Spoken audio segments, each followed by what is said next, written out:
The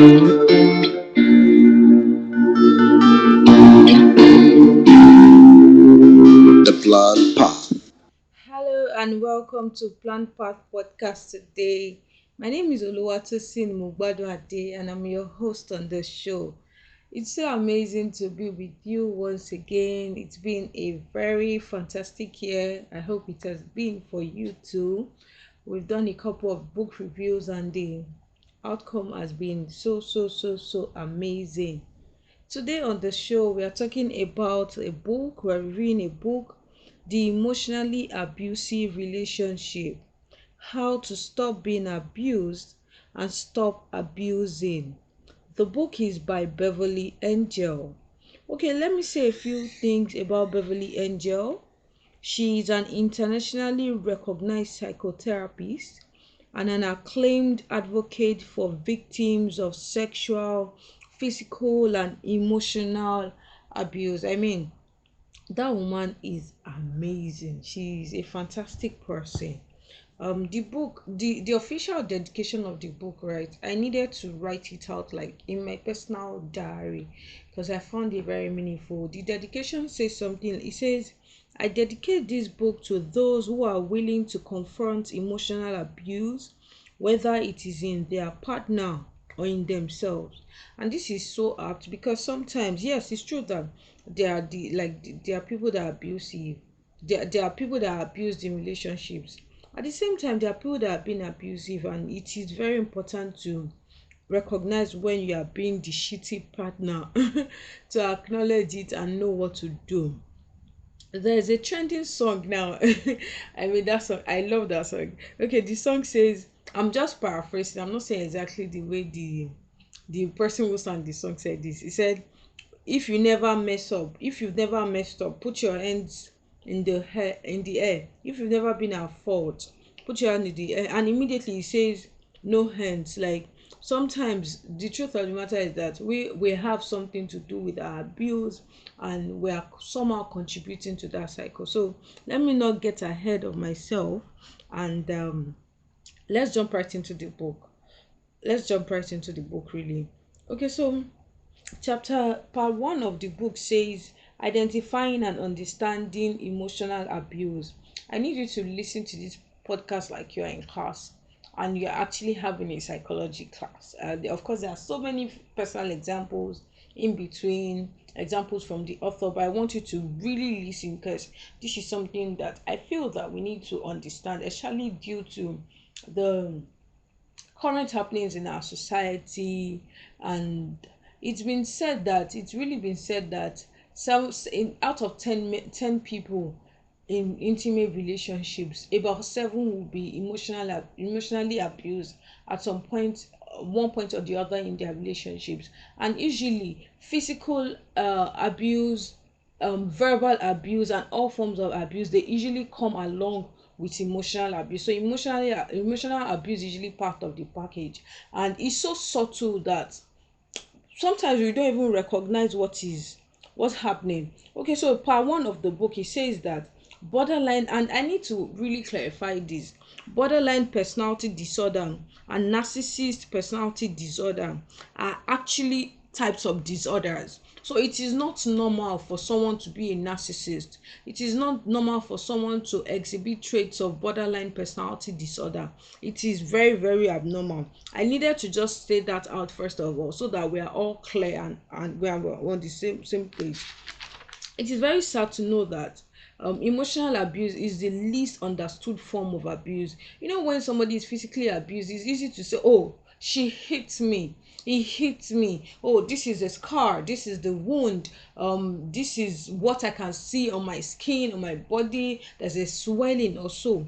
But with emotional abuse, there's usually no physical evidence, you understand, and it is one of those things that the definition is usually not clear. You know, it's just all lumped up in between here and there and so. And and really, the author was saying that evidence has been showing that it's becoming an epidemic in our society. So it's not only coronavirus that is a pandemic.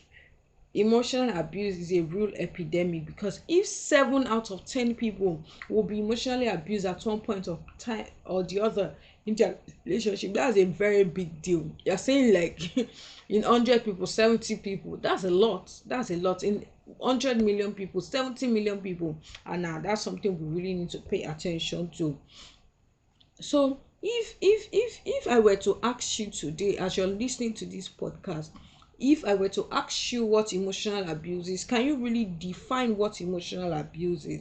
Because because as I said earlier, it's usually not clearly defined and all of that.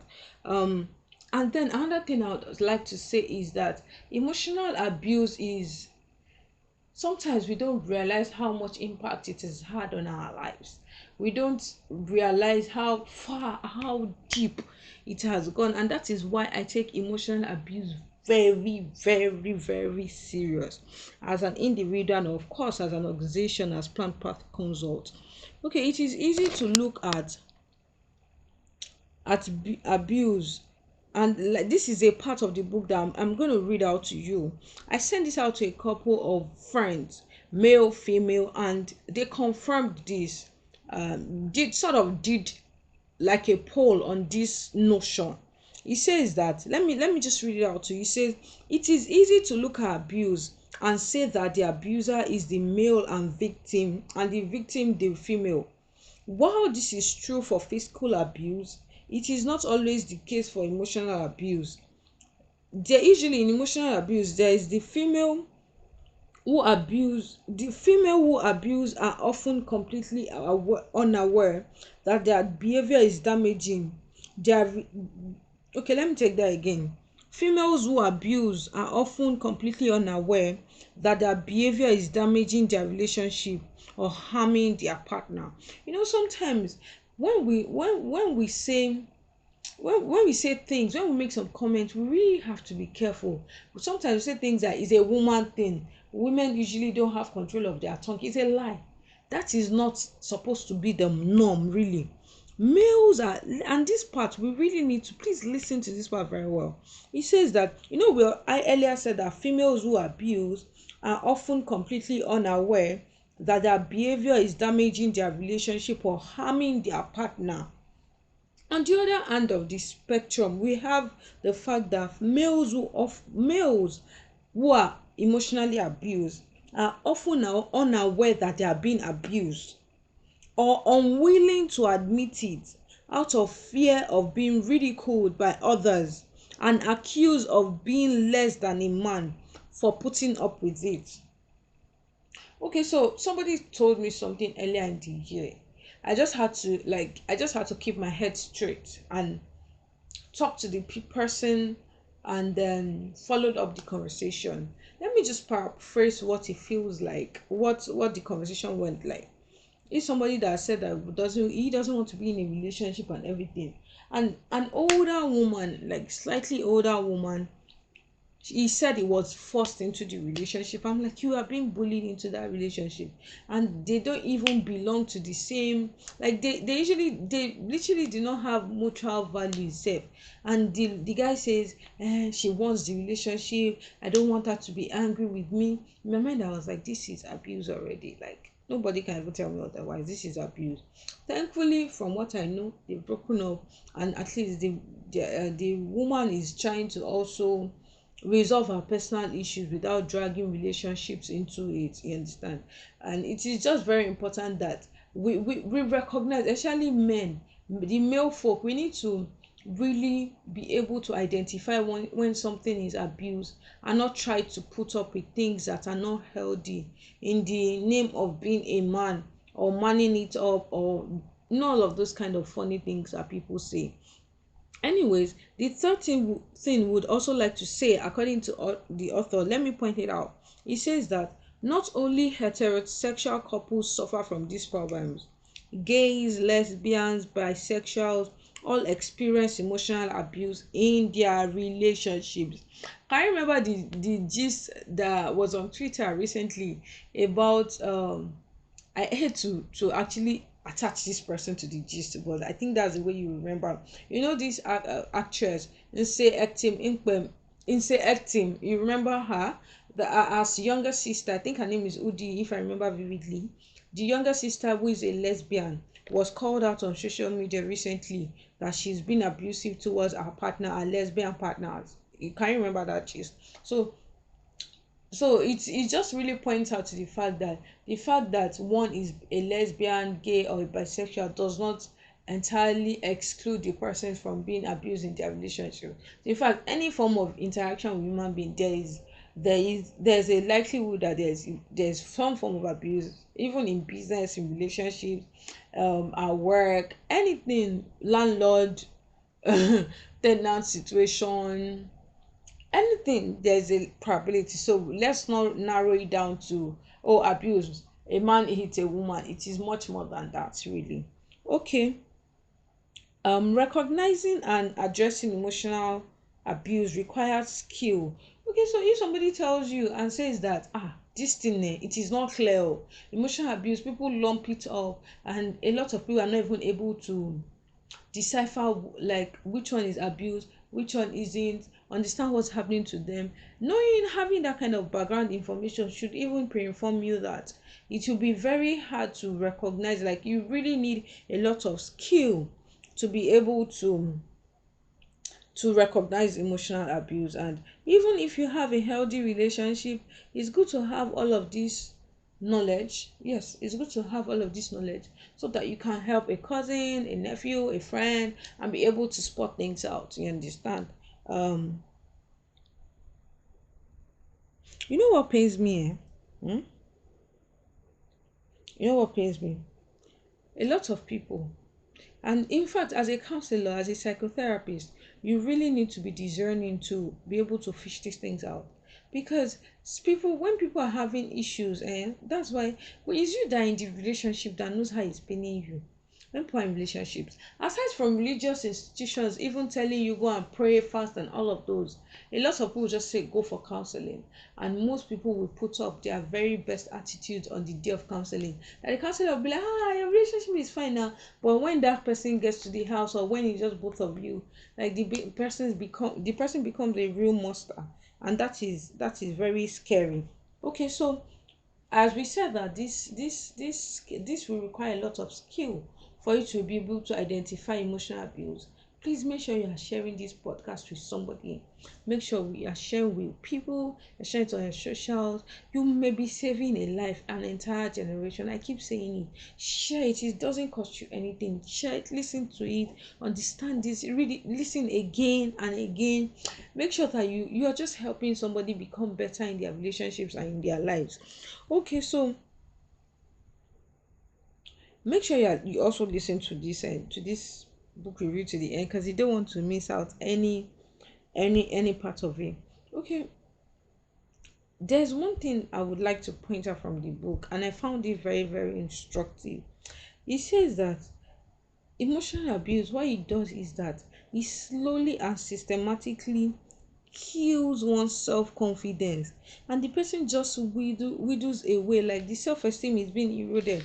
Sometimes you see people that they had zest, gusto, they were just enthusiastic about life, and before you know it, they are not 10 years has passed, 3 years, 1 year, they're not doing anything, they're not as passionate as they used to be. If you know somebody like that in your circle, it could really be that I think that it could really be that the person is suffering from some form of emotional abuse, really, some form of emotional abuse. Um, when somebody that used to really believe in themselves are no longer believing in themselves, and you can't see any physical, what they call it, scars or anything, you need to dig for that, because there's something happening in that relationship. Okay, now it is time to define what emotional abuse is, and let me say it the way Beverly Angel said it in the book. She says that, let's read the paraphrase. When most people think of emotional abuse, they usually think of one or both partners belittling or criticizing the other. But it is much more than that. Like, it is really, really much more than that. Emotional abuse can be defined as any non-physical behavior that is designed to control, intimidate, subjugate, demean, punish or isolate the other person through the use of degradation, humiliation, or fear. Did you get that? Okay. Examples of emotional abuse in intimate relationships. This one, I wrote it out. We need to list it out. It's so important to list it out so we are not missing out on anything. Let me drink some water. Remember that there's an episode we did. You are too good to feel this bad. Um, an orthodox way to living an unorthodox life. One of the things that we have the book review on this podcast, so you can listen to it. One of the things that we discuss: sleeping, eating, drinking water, breathing well. Please, you have to go and listen to that episode. Okay, back to emotional abuse. Examples of emotional abuse in intimate relationships: humiliation or degradation. Number two, discounting and negating. When somebody is just, you're doing something, you're so excited about it and everything, and you just come and meet person says, what did you do? Or you, as your Yorubas will say, nikini, so what? Like, doesn't matter. And anybody can do that. No, that is emotional abuse. Domination and control. Judging and criticizing. Accusing and blaming. They will never take responsibility for their problems. It is always you. They'll sure find a way to put it back on your head, and you'll be wondering, is it not me that is that bad like this? You are being emotionally abused. Please recognize it. Trivial or unreasonable demands or expectations. All the people that I'm tempted not to. I'm tempted to say this, but let me not say what's in my mind. I wanted to say that all the ladies that give, or men or ladies, anybody, partners that give unreasonable demands because you are not dating them, you are supposed to take all their problems on your head and help them resolve it. That's not nice. That's abusing somebody else. It's good to take care of your partner. It's good to buy each other gifts, but essentially don't weigh the person down with your issues, please.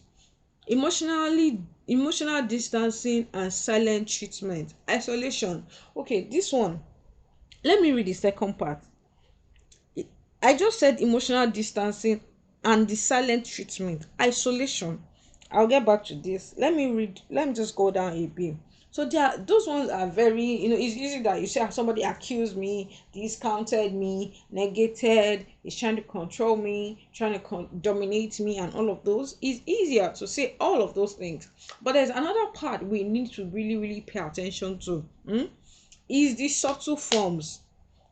Withholding of affection and attention. Like, I have heard of cases where men or women refuse to make love to their married partners, and that is not nice. That is emotional abuse, because they just feel you didn't do something or you did something. They just say, no, man, I'm not interested. That is emotional abuse. Like, recognize this, bro and sis. Withholding of attention or affection, disapproving, dismissive, condescending looks, comments, and behavior. Some people are very childish. Jesus Christ of Nazareth. Some people are so childish, like they will make funny faces and just dismiss people, give funny comments, sulking and pouting because of one small. I've heard of a couple that because of one thing, like one very literally very small thing, the woman will just refuse to talk, and the man will just say, when she's ready she'll talk to me. 1 week will pass. One day she'll say alpha, and that's the end of it. That's not nice. That is emotional abuse. Sulking and pouting, projection or and accusations, subtle threats of abandonment, either physical or emotional. Say, I'll leave you, I'll just go and divorce you, I'm not even doing it again. Any small thing, I'm not nice. Sometimes emotional abuse is negative attitudes, not only negative behavior. This one, she gave an instance of something called symbolic violence. Symbolic violence is physical behavior that can be considered as emotional abuse. So this one is not like the person is not inflicting pain on the person, you understand, on their abuse on their subject. You understand? Their prey. The person is not inflicting direct pain or physical pain, but the person is doing things that would, you understand, like make the person anxious and all of that. Let me give you examples like slamming doors. Imagine being in a house with someone and the person is just slamming doors. Your mind will not be at rest now. That is not a normal behavior at all. Kicking walls, like something just happens and the person is hitting walls, kicking walls and everything, or throwing objects. You know, people just throw utensils in the kitchen, break plates, break bottles, stationery, furniture, and sometimes you just be afraid. Like, let this thing not touch me in my eyes. Oh, like it is not even funny at all. Driving recklessly when the other person is in the car. This one, I think it was on Instagram that I read of a woman saying that the man was abusing, was a narcissist, like abusing her and everything. Then one day she was in the car, like she felt she was going to die. Like, and he now started doing it over and over again. Okay, so another thing is the threatening to destroy object the victim's value.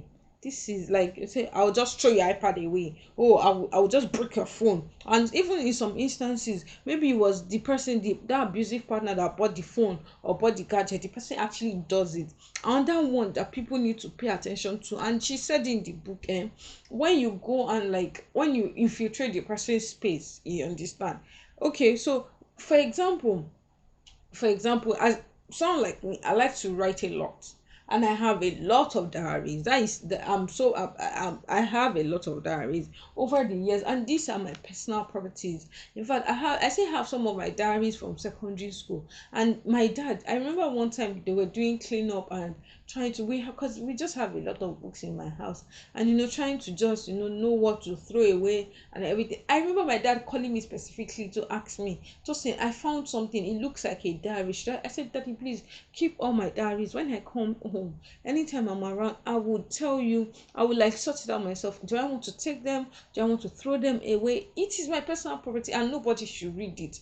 This one, I find it very personally meaningful to me because I can't imagine having a partner that tries to read my diary, that tries to go through my things, going through another person's things. That is classified as symbolic violence. It is not nice. Like you see people that complain that they just come back, their clothes have been scattered. No, no, no, no, no. That is not a normative behavior. Making faces, pointing fingers at someone's face, and in fact, even as Africans, we know that it is very rude. I remember going to you guys, my friend now, like we sorted this out. But what happened was that I went to a venue. Okay, we had already paid for a venue to be used for something, you understand? So I went to the venue and I got there. I was like, okay, all right, good afternoon. How are you? My name is Tosin. This is a person that come here to make an inquiry. I just came to check. Tomorrow is our event. So checked, do you have internet? Do you have AC? Do you have extra fans? What time is your generator gonna come on? I just got there and I was saying all of these things, and it felt like I was speaking gibberish. The receptionist lady said, "Let me call manager for you." I didn't even know that there was trouble looming already. Anyways, so that's how the manager came, and I went through my own list that I came with. And the man was like, no, nothing, there's nothing like that. This.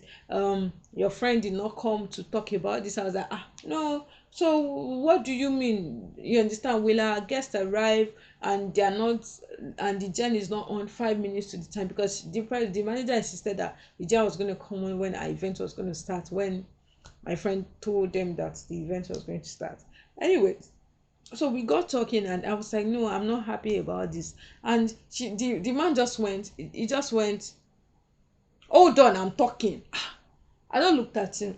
Oh God, please, what did I do? Like, we're having a conversation, a business conversation, and you're saying, hold on, I'm talking. Are you talking to your little child at home? Are you talking to, I don't even know what I don't understand what you even say. It's not making sense to me. So I was like, oh sir, I don't like what you just said. Like, could you please tone it down a bit and let's have this conversation? Before you knew it, the man just, like, he went pointing. Remember I was talking about pointing in someone's face. The man just went and started pointing in my face.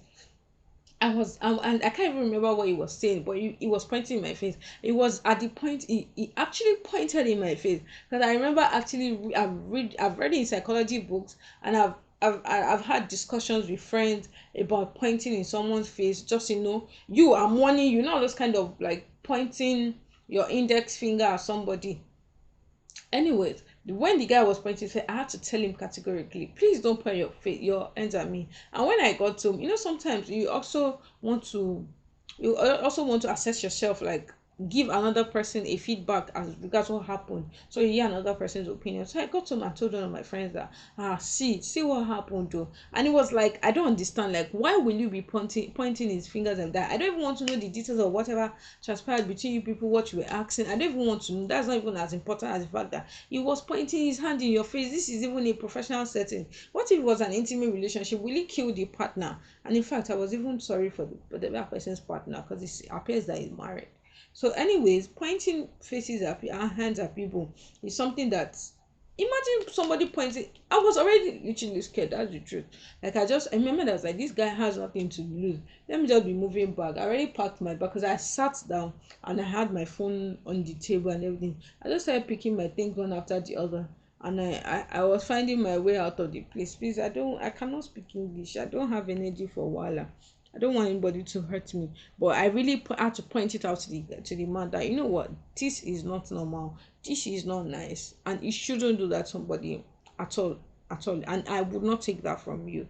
And afterwards, we use the facility, apologize and everything, and we use it twice because we had paid to use it twice, and they were able to help us resolve that issue, the issue we had. And at least throughout the time that we've dealt with them to afterwards, he seemed to have recognized the behavior. I hope he's not just doing it because he's me and still being nasty towards other people. Anyway, so that was just that about pointing fingers at someone's face.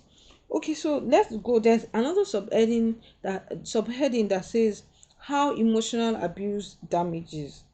Okay, before you discard all of these things, and you say, oh, they're normal, there's nothing there. Or people say, oh, what did you do to, he's a man now, yeah, he's older than you. Before you discard all of these things, let's talk about the effects of emotional abuse.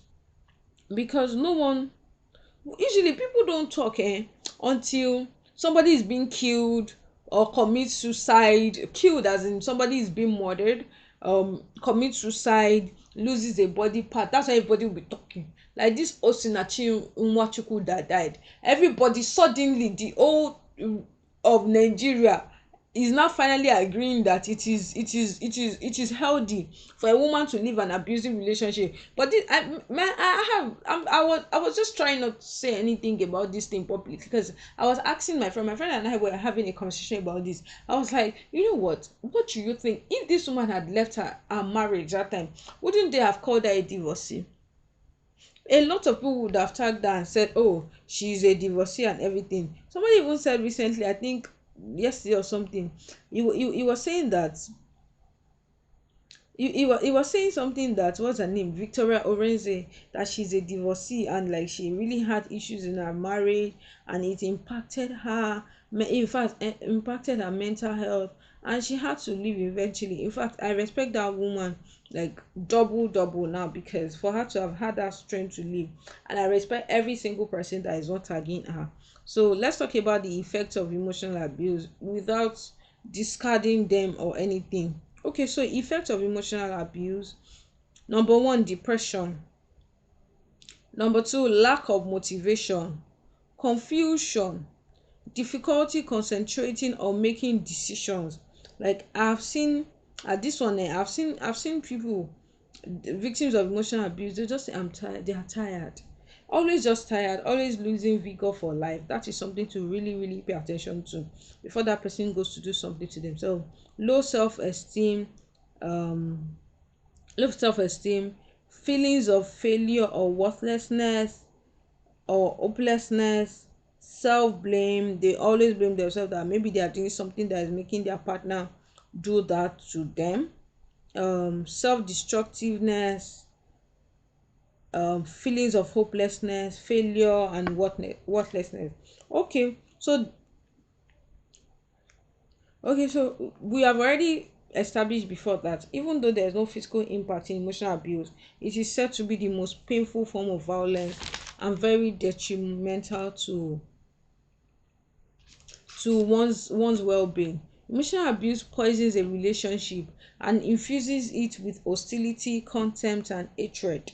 No matter how a couple once loved each other, once emotional abuse becomes a consistent aspect of their relationship, that love is overshadowed by fear, anger, guilt, and shame. Okay, so we need to now ask the golden question. Are you being emotionally abused or are you being emotionally abusive? Let's go on a quick commercial break and we'll be right back to discuss this. Stay with us.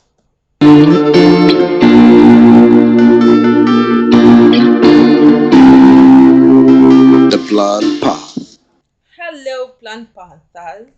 My name is Oluwatosin. Welcome back to the book review of The Emotionally Abusive Relationship, How to Stop Being Abused and Stop Abusing by Beverly Angel. Okay, so we are talking about now. We need to ask and answer these following questions in order to help us determine whether we are being emotionally abused or emotionally abusive. Number one, are you being threatened, treated like a child? Are you, the way you're being spoken to, corrected? Do you feel that you need to ask for permission always before doing something? Number two, does your partner treat you like you're less or inferior to him or her in terms of education, resources you're bringing into the relationship? For example, your partner has a car and both of you share it, and your partner always has to remind you that this is my car, I brought it into the relationship, or I have more money, I'm more attractive or talks to you about your weight, your height. I'm not saying this is an excuse to be reckless with yourself, but you just have to point it out. At least the person saw you like that before he or she approached you.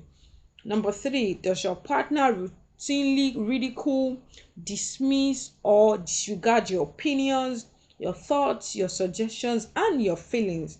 Number four, are you being belittled? Your accomplishments, your plans, your aspirations. People in relation, some people will say, I did so thing, and you're so excited about it. And your partner will say, I think I said that before. And so what? What's that? Number five now. Do you think you have to be careful or walk on eggshells around your partner? I've seen people that are afraid to go home. People that their partner will even tell them, what are you even doing in this house? I go out. Those kind of things. Like, you just have to be always conscious and careful about what you say. Please, there's no fear in love. It's not normal. Number six, have you stopped seeing all or many of your friends, your family since you started the relationship? This is something to pay attention to, really. Does your partner insist on having things their own way? If not, they pout, they withhold affection, they give silent treatment. It has to be their way or no one else's way. That's a very subtle sign of emotional abuse. Is there frequent threat to end the relationship? Do they accuse you of cheating, flirting? Every man in your office is dating you. Every woman, you are dating them. All those kind of people, please pay attention to those things. Does your partner feel he or she is always right, never wrong? Does your partner put all the blame on you for things? All the problem of the relationship is your fault. It can never be their fault. Ask yourself these questions to clarify whether you are being abused or whether you are even being the abusive person. This book is in two parts: how to stop being abused and how to stop being abusive. You understand? So please ask yourself these questions and ensure that you're providing honest responses to this. We need to point out the fact that not all emotionally abusive relationships are the same. So there are different dynamics that come with emotional abuse. Different dynamics. Number one, type one is one partner abuses and the other doesn't. This is a very possible dynamic where the abusers feel often blame their partners for their own problems, and their partner has not contributed to the abusive relationship in any way. So it is very possible to have somebody that you are not contributing in any way. Usually when people have emotional abuse, usually at the beginning, you'll be asking, maybe I did this, maybe I did not answer, maybe I didn't. It is very possible. Just let this possibility sink in. Oh God, let this possibility sink in very, very, very well. Let it sink in that it is very possible to be in a relationship, to be with a partner, and the person is emotionally abusing you, and you are actually not doing anything to contribute to the abuse. Well, maybe the only way the author feels, Beverly Angel feels that maybe what you could be contributing is not even your fault.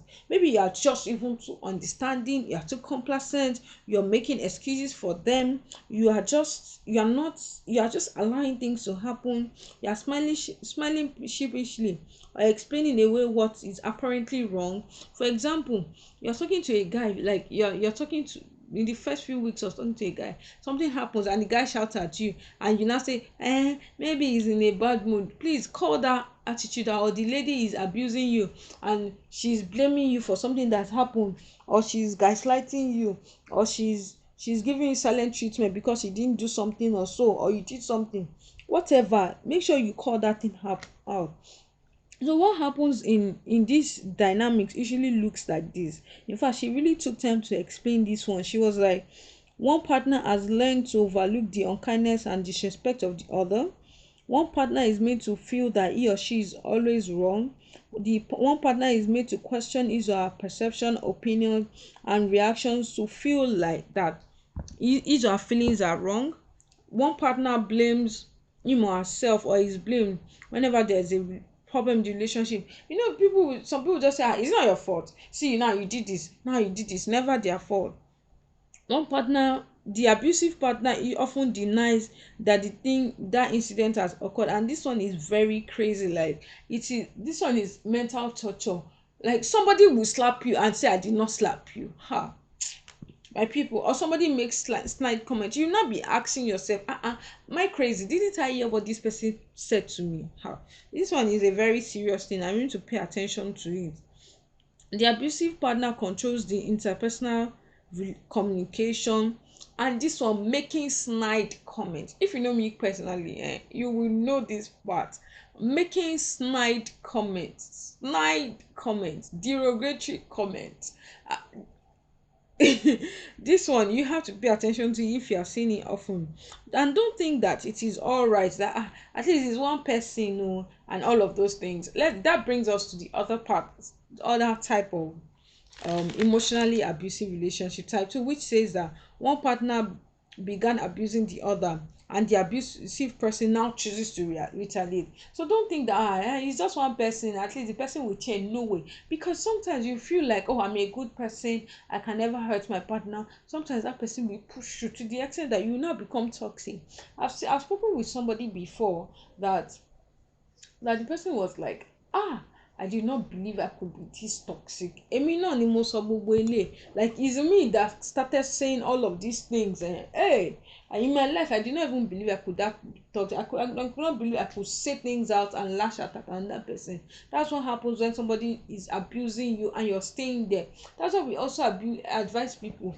Anytime you notice abuse, anytime you notice something is wrong, and you are actually sure, you get help and everything, it is very important. At the slightest instance of what is happening, make sure you're seeking help, because usually it degenerates. You understand? Don't take it light. I remember talking to a lady last year that she was like, the guy shouted at her and slapped her, and it was once, and other women were like, is it not just once? I was like, these people, you want to kill her, because this ones has happened. Once she accept that once, it will now become the norm. You understand what I'm trying to say? Very, very important. Please, let's pay attention to that. And let's just pay very attention to that. Type 3 says that, type of emotionally abusive relationship says that from the beginning of the relationship, both partners have emotionally abused each other, on an ongoing basis. Please pay attention to the fact that it is on an ongoing basis. So typical case of two problematic narcissist people jamming each other, and then they now match the energy. They consistently, actively, passively, aggressively abuse each other. I remember seeing this thing with an older couple. It felt like play. And this thing, see, that's why you have to really be careful. You have to listen to this podcast to the end and share with people, because it could be very subtle at times. You know, this older couple, they just felt they just always used to tassy. Yoruba people say they tassy each other. They make snide comments and they just jab each other. But that thing is not. It is not right. It is not. It is not healthy. See, there's one thing. When I was secondary school, I used to tell people, see, you can play with me, we can talk, but I don't do that. Your mama, your papa joke. I don't make snide comments. I don't like it. It is not healthy. So this couple, but what I was talking about, yeah, like they would just always say something about each other, especially in public when people are there. That's my wife. I beg, please, that thing is not normal. It is not. It's true that you can joke and everything and play around each other, but not that you be making derogatory statements, please. Okay, so one of the ways to actually recognize when this is happening, that's type 3 type of emotional abuse. From the beginning of the relationship, both partners have emotionally abused each other on an ongoing basis. They usually bring up past failures. They talk about other people that are better than their spouses in order to make them, to spite them. Unhealthy competition, who is smarter, who is more intelligent, who is richer. There is healthy competition which is normal in a relationship, like, oh, we're in a relationship together, have you read this book, can we read it together, can we review what lessons can we pick, oh, we are reading this book on parenting. Yeah, there's that. Oh, let's go out, let's do this. Oh, I want to buy you a gift, I want to do this. Oh, you want to take me out, you want to sponsor this, you want to help me with this. Oh, you want to do that. Oh, I have a wish to go somewhere, you're paying for my trip, let's go together. There are all of those healthy things, really, and so much more. You understand? So much more. Oh, let's do our masters together, let's do our PhD. Oh, let's do this. There's all of those kind of things, and it's really nice. Let's learn a skill together. But on healthy competition, please pay attention to it. Run away. Silent treatment. See, usually, like we said before, that it's usually a narcissist, like two narcissist people that are talking together, or somebody that knows that, this person is abusing me, they don't want to relieve the relationship, especially maybe they have something to gain or something, so they just stay there and abuse each other. Very unhealthy. Love is not hard, love is not wicked. Please don't take that. Number 4, type 4, it is not clear who is abusing whom. It's a very typical situation. Abusers are usually experts at deflating blame, turning things around, gaslighting. I had to go check the meaning of gaslighting from the internet. Gaslighting means making someone question their own reality. So the person presents a false narrative to other people, and the abused person starts questioning their own reality. Maybe she's not that bad. Maybe it's not that bad.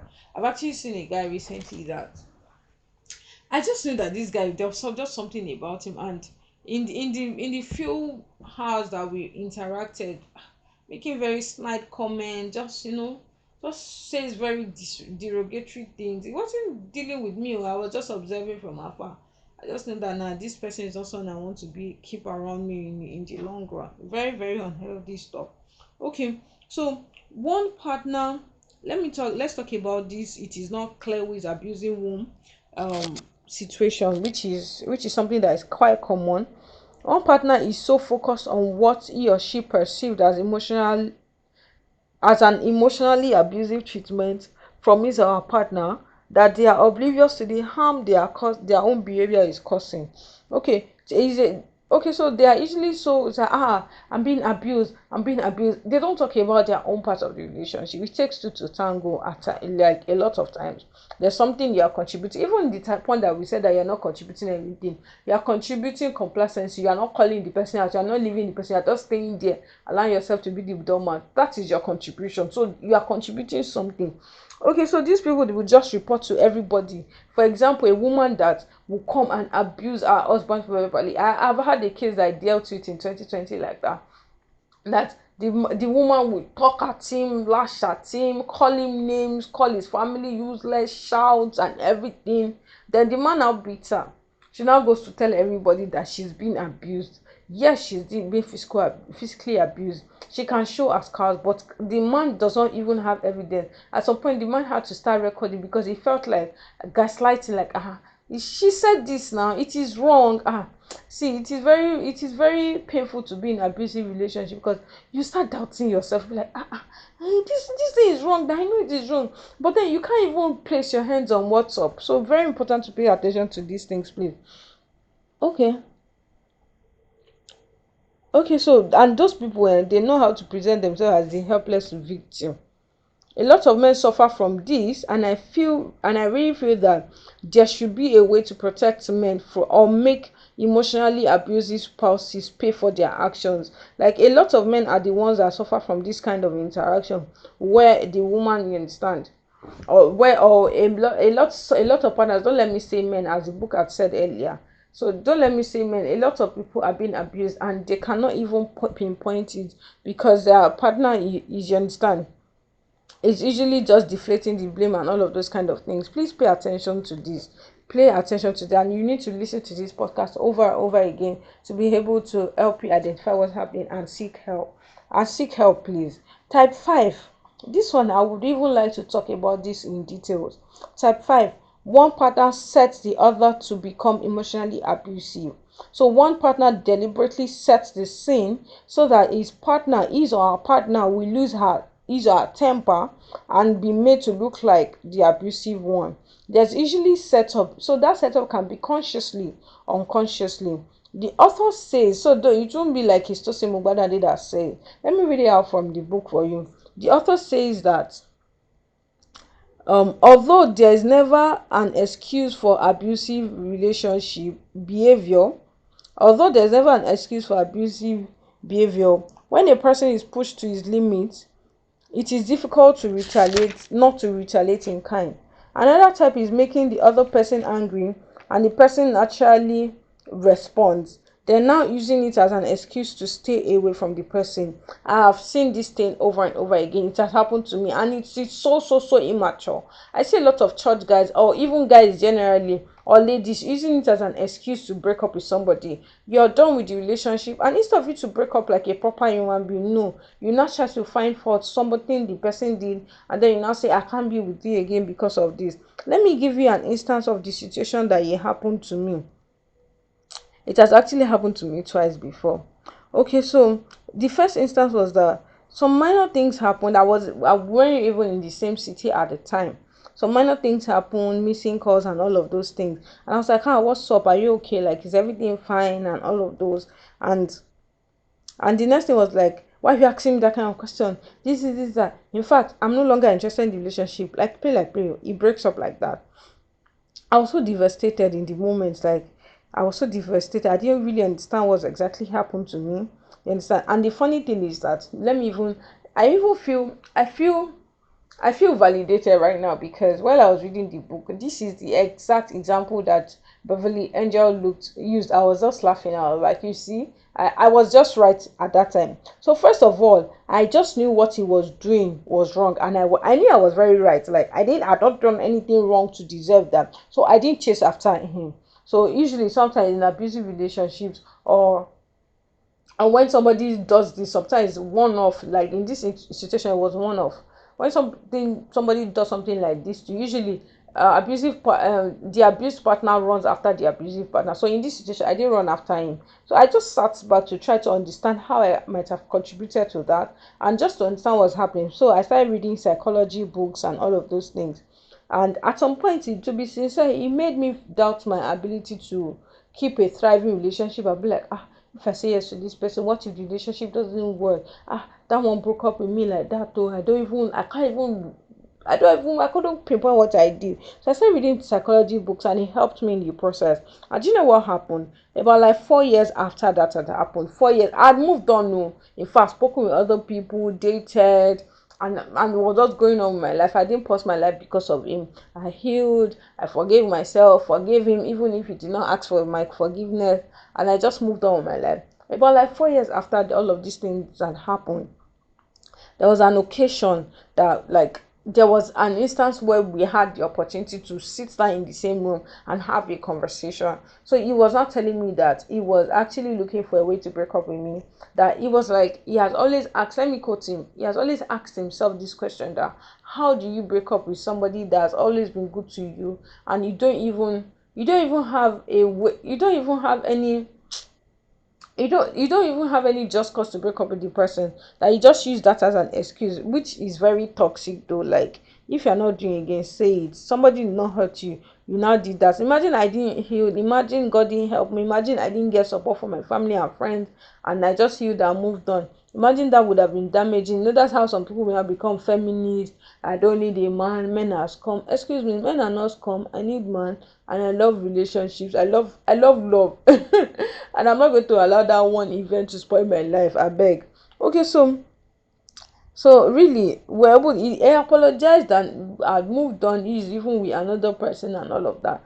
But one thing is that I don't like to keep someone like that around me, like in my close up circle. He tries to be nice. He's not a bad person, but I know that there are just a lot of toxic traits in him that I will, maybe he doesn't understand what he's doing as well. But he'll be fine without me. I'm not Jesus. I'm not come to die for the sins of other people. So you'll be fine. I hope he gets help and counseling, because really that is a very unhealthy behavior, that you will still repeat that pattern. Okay. So the other person that did that to me, I was even older, wiser, I've worked on different cases, I've heard more things, you understand? And when he even did that, I was not looking at him. I was like, I beg, please, please, please. I cried in the moment. He hurt me and everything. But I was like, I beg. Like, it was just one small thing that happened. And one thing that happened, and it was like, I can't be with a woman like that. It was like, how is he doing you? I beg, please, pack well. Literally, that was my attitude. I was like, I beg, please. I just moved on my own life. Okay, so there was also this guy that cheated on his babe, that I heard of, that cheated. He was gaslighting the babe. And in fact, I don't I like he now kept on telling all his friends that he didn't cheat, and my friend was not like, boy, you cheated. This was what happened, and he kept, like, even in literally at the point of death, this guy would tell you he didn't cheat. You did not cheat. I remember what happened. Like, we remember the details. Just left him and his friends. They will be fine. They will be all right. They should believe their their gigolo friend. How did they say their gigolo friend? They should believe their friend. All of them will be okay. They'll be fine. So it just comes in different forms, and we really just need to pay attention to it. But once you spot BS, once you start spot bullshit, once you spot something that is not okay, please don't condone it. Don't play along. Don't hope the person will be better. Speak about it. It's very possible that the abused person gets help, you guys get help, and things actually change and everything. It's not, you understand, but then don't just sit down and condone it and just hope and wish and pray and do deliverance away that things will change. I beg, don't whine yourself, I beg. So this number 6 type is one partner is abusive due to a mental illness or personality disorder. That's that. Second, the seventh and the final one is that one or both partners has an abusive personality. So people like this may seem to be charming at times and can sometimes manage to put up a false front in public when it is absolutely necessary, but their basic characteristics and their underlying personality traits are usually characterized by the need to dominate and control others, a tendency to blame others for all their problems and to take their frustrations on other people. There's verbal abuse, there's frequent emotional and sometimes physical outbursts, an overwhelming need to retaliate and hurt others for real and imagined slights or affronts. Then also, they insist on being respected without being respectful, like that other person I spoke about. Then showing a blatant disregard for the needs and feelings of other people. And let me say this also, please try and watch this movie. Who is afraid of Virginia Woolf? Who is afraid of Virginia Woolf? Wolf is, this wolf is spelled W O O F, yes. Who is afraid of Regina? If you can read it, it will be great. Let's go on a quick commercial break. We'll be right back to discuss chapter 4, which will be our last part of this particular episode. Stay with us, we'll be right back. The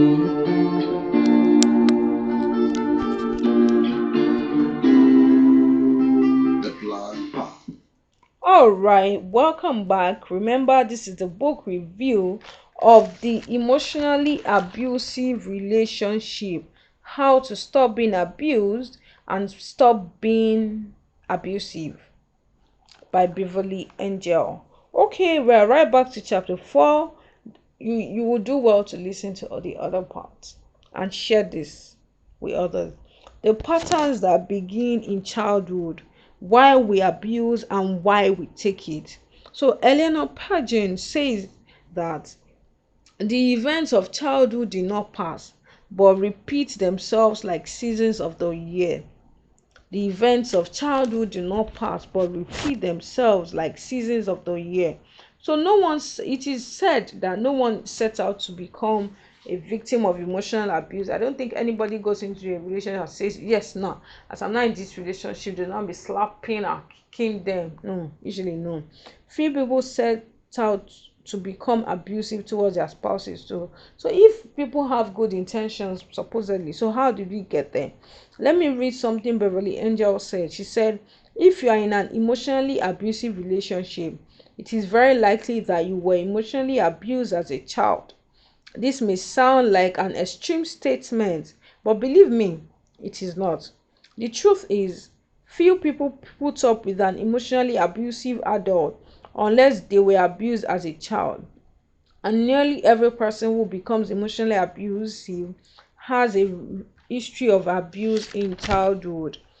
Let me take a few let's make a few comments about that paragraph. So you see, some people cannot just stand or rationalize abuse. I've seen people like that. They don't have chips for things like that. So society can term those people as being maybe stubborn, vocal, troublesome, whatever they want to say. That's their business. I actually don't mind.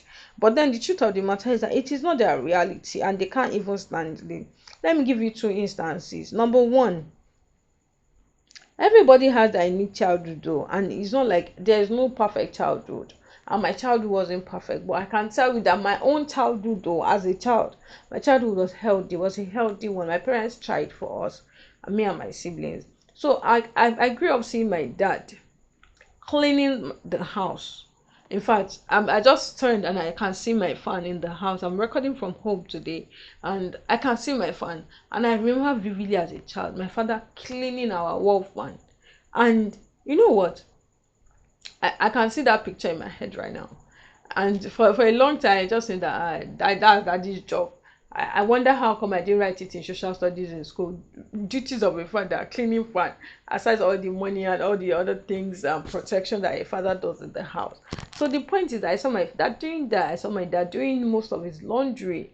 I saw my dad, there's soup in the pot. My dad would just say, let me make helper, let me make some more. And it's like a normal thing. I don't see that as abnormal. I remember in 2020, I was cooking for my dad and he asked me to make a meal for him and I needed to really do something. I think I had a Zoom meeting or something and I stood up from so I said, please, can you give me something? He said, oh sure, I'll go for your meeting. I think the meeting was like for like 20 minutes or 30 minutes. It was just something very brief. So by the time I came out, I saw that my dad had made semo and he made for both of them and there was no one lump inside that semo. Shout out to daddy. Okay, so and my dad was like, oh, so I want you to now come and make the soup so we can eat. I was like, oh, dad, you should have left it and be rest. He said, no, you came back now, you are doing Zoom meeting, yeah, you will now cook. That it's not nice now. You should do something. He's a human being, so he has hand. So I grew up seeing my dad like that. And even as I just narrated something that happened 2 years ago during the pandemic time, around the pandemic, I can't remember if it was during the lockdown itself, but the point is that, so I've seen that growing up and that is my reality. I'm not talking about for another person. That is my reality. So I really cannot, and I have a lot of friends, male friends, that they saw their meals by themselves. They stand up and wash their salad ingredients and they slice it and make it. In fact, I usually even joke about this, that as an university student, I wasn't cooking for any guy in university. In fact, people will cook in the hostel, ladies will cook in the hostel, refuse to give us and go and give their boyfriend. And I had for a male friend, just call me, how far to sing, you don't land. Oh yeah, come and eat. And I'll go and eat the food. So it is a normative behavior for me to see a man cook, wash out himself, carry his plate and wash it. Yeah, there are times that you will just sit down and you just carry his plate normal. But then it wasn't a barbara thing. It wasn't an exceptional thing for a man to carry his plate. So I've seen people that grew up in an environment where maybe they were house helps, or their father was like just like that their father doesn't do anything, or their father does not carry his plate. So if they see their husband trying to carry, say, no, my husband don't. I remember somebody that was gisting me something, that he was married, and while he was married, the wife will wake up as early as 5 a.m. and be trying to cook for him early in the morning. And he'll be like, why are you stressing yourself? I want to wake up and eat bread and coffee, or just drink coffee and go my way. And you're not trying to be the good wife. They eventually separated, so many things, yeah. But this is not this person's behavior. That's why we have to also, when we are getting into romantic relationship, I'm talking to myself to try to understand how this person grew up, what's the person's norm, before even trying to, you understand, just try and understand the person as an individual first before even trying to mix up and everything. And these underlying values, they really impact us. Okay, so that is my own normal behavior. That is my reality. So there's no way anybody in the world, and I always say, you can't convince me that a man is not supposed to do anything in the house and a woman is meant to slave away until she dies. It is not my normal behavior, but for some people it is normal. You understand? So remember that we are talking about how we accept abuse and everything, how we accept abuse and patterns and all of that. There's a part I need to read out from the book. It says, were you abused or neglected as a child? Often, we grew up thinking that the way we were treated was normal and to be expected, when in fact it was abusive or neglectful. Emotional abuse is sometimes so innocuous and leaves such invisible scars that many people do not realize they were emotionally abused as a child. Emotional abuse of children includes all the following categories. Make a note of each type of abuse you experience. Please listen carefully. Physical neglect. When a parent does not feed a child enough food or provide the basic necessities such as clothing, shelter, or medical attention if needed. 2.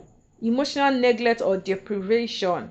When parents don't take an interest in their child, do not talk to or hold and hug their child, and are generally emotionally available to their child. Alcoholic parents in particular and are often neglectful to their children's needs.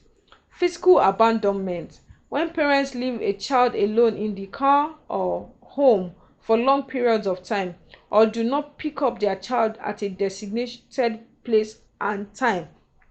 Parents that leave their children in school, this is not something that maybe there was traffic or something just happened repeatedly, forget kids in school. I remember growing up in secondary school. I remember these two boys. They were in fact, one was in nursery 2, one was in primary 2. I'm trying not to say their name on air. Before they became bothered, at that age they were boarding house students. Before they became bothered, there was an instance that I heard that the parents traveled for Yoruba party and left these children in school, and they did not remember them till Sunday. Real life experience. So this thing is a form of abuse. Physical abandonment, very very important, is a form of abuse, and we need to pay attention to. It's in the form of abuse and neglect. Verbal abuse, constantly putting a child down, name calling, being overly critical. Boundary violation, not respecting a child's need for privacy, such as constantly walking in on a child in the bathroom without knocking, entering a child's bedroom without knocking, especially an adolescent's room, going through a child's private belongings as a regular habit, not as a way of monitoring a troubled child's behavior. Remember I said this about reading somebody else's diary. It is not nice, like it is not normal.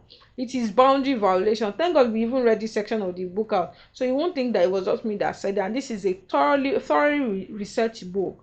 Emotional sexual abuse: when parents create an inappropriate bond with their child or use their child to meet their own emotional needs, and the relationship can easily become romanticized and sexualized. Role reversal: when a parent expects a child to meet his or her needs to, or in essence, parent them.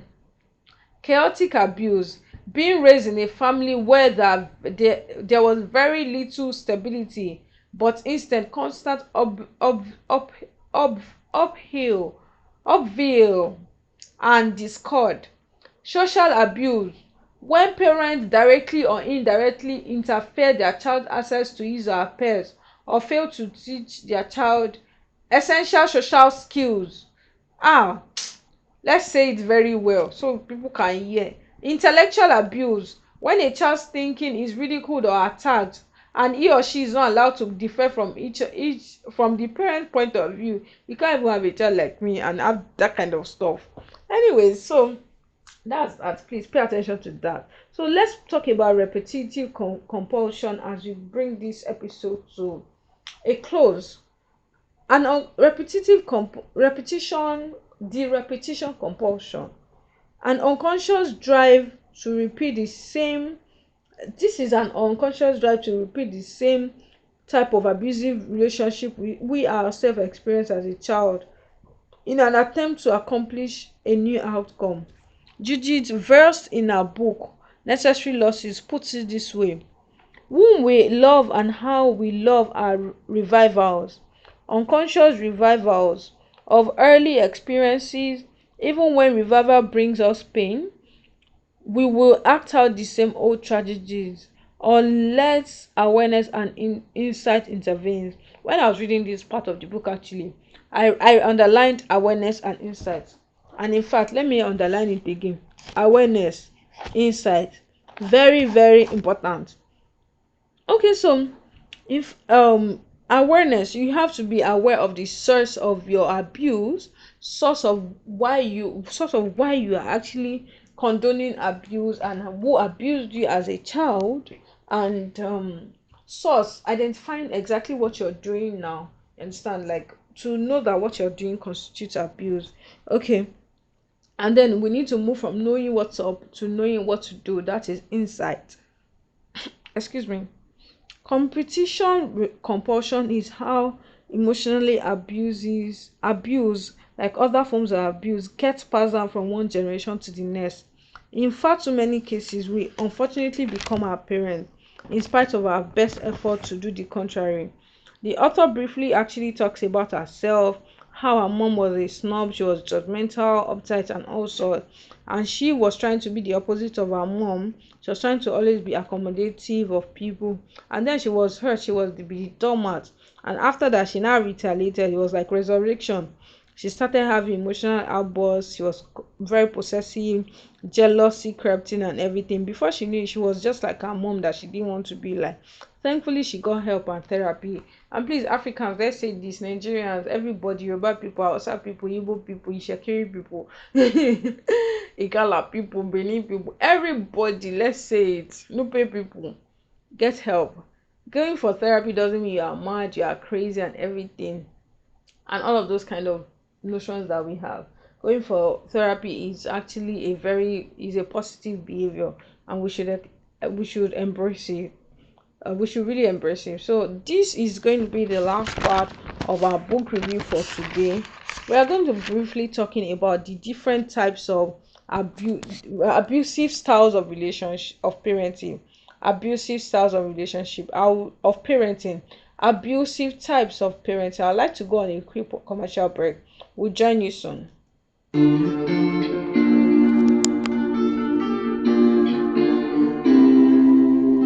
The blood path. Okay, so let's talk about abusive styles of parenting. Number one, the abandoning, rejecting parents. So there's physical abandonment, we've spoken about that before, forgetting to pick up children, emotional unavailability, depriving their children of necessary attention, affection, and needed encouragement. So that is a type of abusive styles of parenting. Number two is the possessive parent that wants to dominate, control, and emotionally consume their child. Um, this is this kind of parent focus on the negative, focus a lot of negative attention on their child. They are often hyper vigilant, they are critical to a fault, they are always pointing hands at the child.